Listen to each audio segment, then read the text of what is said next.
Mapagpalang morning, everyone. Lahat tayo pinagpala ng Panginoong Jesucristo. Okay? Hindi lang sa umakong ito, kundi lagi. If you are a believer, lagi tayong blessed. Lagi tayong pinagpala. I would like to tackle something regarding blessing. Kanina umaga, pagising ko, marami pa rin nakaka-misinterpret ng blessing. Especially blessing from the Lord. Hindi mo pwedeng tawagin blessing ang isang bagay kung hindi galing sa Diyos. Samantalang ito nakalagay sa Santiago 1:17, all good gifts and perfect, all things and perfect gift, no? Mga ganyan nakalagay doon. Coming from the Lord. Ibig sabihin, hindi ka pwedeng magkaroon ng mga bagay na tinatangkilik mo kung hindi galing sa Diyos. Galing kay Lord lahat eh. Jesus is the source of everything. Okay? So, bilang mananampalataya kay palad natin, alam natin ito. Dahil hindi naman lahat ng tao alam ito. Okay? So, nakakalungkot lang. Yung iba, ang tingin na nila sa blessing, yung material things. At alam nyo yung striking dito. Ang nakakaisip ng ganon, mga iba, Kristiyano pa. So, hindi nila alam, ang blessing, ito po ay, tawag dito, kalipunan ng mga benefits na nakuha natin sa finished work ni Jesus Christ sa cross. Okay? Ibig sabihin, pag meron kang salvation, meron kang kapayapaan ng loob, masaya ka, you are happy, content, yung bang meron kang contentment sa buhay, yun po ang blessing. Okay? Pero syempre, hindi naman papahuli ang Panginoon na hindi kanya bigyan ng material na blessing. Ibig sabihin, di ba may kaups banda yun? Hindi ako magpapatalo gano'n. Pero ang Diyos kasi, perfect po sa kanya yan. yung material blessing, talagang lilitaw po sa atin yan kasi dahil sa ginawa ni Kristo sa krus ng Kalbaryo. I cannot say anything further rather than the cross of Christ. Sapagkat for me, ever since nakilala ko si Kristo, yung ginawa niya sa krus ng Kalbaryo for me, yun lang talaga ang source ng blessing ko. Meron akong mga bagay na tinatangkilik ako, lahat ng yan galing sa Kanya. Meron pang dumating sa buhay ko, may mga problema. Naku Lord, baka magkaroon ako ng problema dito. Baka magkaroon ako ng problema sa ganyan. Pero isinolve lahat niya yan. Okay, siya po ang gumawa lahat. Alam mo pag na-born again ka na, hindi lang salvation ang ibibigay niya, kundi habang nandito ka sa lupa, sasamahan ka niya. Okay? Kung may mga pinagdadaanan ka, kung may mga takot ka, nandidiyan siya sa'yo. Naalala ko tuloy yung incident. Itong mga disciples na ito, isang gabi, sila ay nasa bangka, no? Tapos may dumating na parang mini storm or something. Dumating sa puntong nakakalog na yung bangka nila. Tapos nakita nila si Jesus nandun sa likod, pagod na pagod eh. Nangaral siya, nag-ministry siya eh. So, sumasakit na mga ngipin ko, may butas siguro dito. O kasama ko si Jesus. Si Jesus ang dentist ko. Wala naman siguro kasi kahapon kumain ako nung Nova. Sarap kumain eh. So, ganun. Eto. Nanoba ang aking ngipin. Dentist na naman. Lord, wag na po. Gastos na naman po. Ayoko na kong gumastos. Mahal. 800 ba naman ang papasta rito? Ayoko na Lord gumastos. Para hindi ako gumastos, Lord, gamutin mo na. Magaling na in Jesus' name. Claim mo na. Ba't ba tayo napunta dyan? Okay.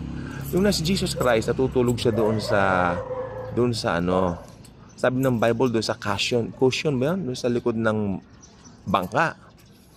Tapos, natatakot yung mga disciples niya. Kinalug nila siya. Tandaan nyo, kinalug siya. Ibig sabihin, pinagtatapik pa nila siya. Panginoon, gising. Meron pong bagyo. Mamamatay na po tayo. Ganon. Sinasabi nila. Simple lang ang ginawa ni Lord. Tumayo po siya. Nirebuke ngayong hangin at yung bagyo at ito ay tumigil.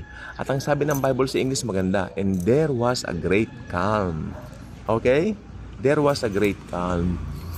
Pagkatapos, yung takot ng mga disciples doon sa storm o doon sa bagyong yon, nalipat ngayon sa pagkamangha sa Panginoon. Nasabi nila sa isa't isa, sino ba itong taong ito? Pati ang bagyo, pati ang kalikasan, sumusunod sa Kanya. Well, He is the Lord God Almighty, the Lord Jesus Christ. Siyempre, nagkatawang tao siya ng 33 years, pero siya ang Diyos na lumikha ng lahat. Imposibleng hindi sumunod sa kanyang kalikasan. Di ba? Siya ang creator ng lahat ng ito. Okay, kung alam nyo, yung mga katotohanan niya na nasa Bible, alam ninyo, in every situation, atin po yung ikino-compare sa bagyo or sa storm, whale or something. Lagi natin yung kinukumpara sa ganyan, di ba? May bagyo ang buhay ko. Huwag mo minamagnify yung mga bagyo-bagyo. Yung mga disciples, nakalimutan nila, nakasama nila ang Diyos na makapangyarihan sa lahat. They forgot that they have the Lord God Almighty there sleeping sa likod. O baka sabihin, natutulog ang Diyos, parang kanta. No. Yung pagka-Diyos ni Kristo nandoon, maski nung naging tao siya. Inuulit-ulit ko po yan. He is a God.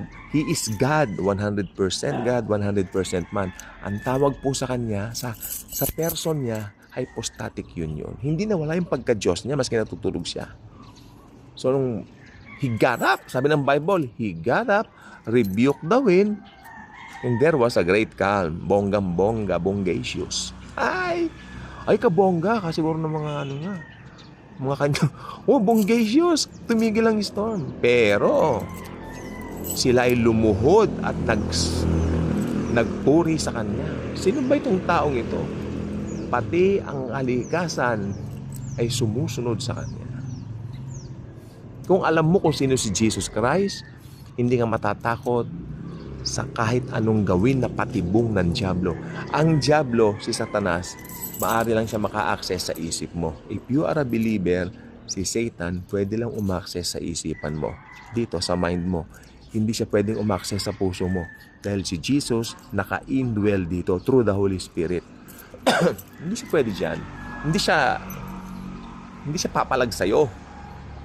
Actually, kung alam mo rin kung sino ka bilang believer, hindi ka matatakot. Okay, tao lang po tayo. Okay, nandun na po tayo. Tao tayo, we tend to fear. Madali tayo maapektuhan. Especially sa social media. Halimbawa, ito, sample. Meron kayong nararamdaman dito sa dibdib ninyo, sa puso ninyo. Dito. Healthy ka pa naman. Ikaw pa naman yung laging outgoing, laging masayahing tao. Pagkatapos nagbukas ka ng social media mo, kahit anong platform siya, mapa-TikTok man yan, o mapa-FB man yan, o mapa-YouTube man yan, mapa-ewan man yan, kahit na ano man yan, nabuksan mo sa social media mo. Yung palabas ko yan. Oh. Tapos nung nabuksan mo, nakalagay doon, masakit ba ang dibdib mo? Baka meron kang sakit sa puso, bla bla bla. Nakamamatay yan. Number 1 na sinyalis na yan, nakamamatay yan. Oh, ikaw kakabahan ka na. Hindi mo nga alam ba't sumasakit yun. Alam nyo, ang dibdib natin sumasakit minsan kasi sa pressure, minsan sa maling position mo sa pagtulog. Caregiver po ko, alam ko po yan. Minsan sumasakit din dito, kami sumasakit. Pero wala po akong sakit. Pag nagpatingin naman ako, wala akong sakit. Clear ako kasi minsan sa position po natin. Ngayon, dahil ang problema rito, pag naapektuhan na ng mga negative ang iyong isipan, nakapasok man si Satanas dyan. Sasabihin niya, hala, mamamatay ka na. Hala, may mabigat kang karamdaman.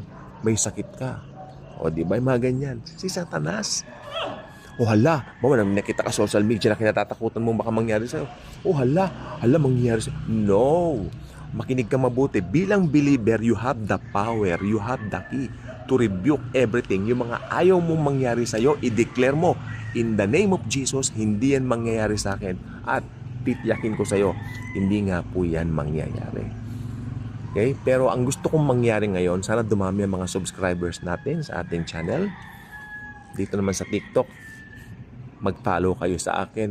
Kasi dito, bonggang-bongga, walang ibang bida kundi si Jesus Christ. Ang kagandahan ng kanyang biyaya, masusumpungan nyo lagi. Ang bongacious na kanyang pag-ibig at pagmamahal, lagi nating mararamdaman. Maraming pong salamat sa inyong panunood. Jesus alone saves. Walang ibang daan sa langit kundi si Jesus Christ lang. Mahal tayo ni Jesus. Hindi tayo iiwan, hindi pababayaan. Maraming salamat. God bless.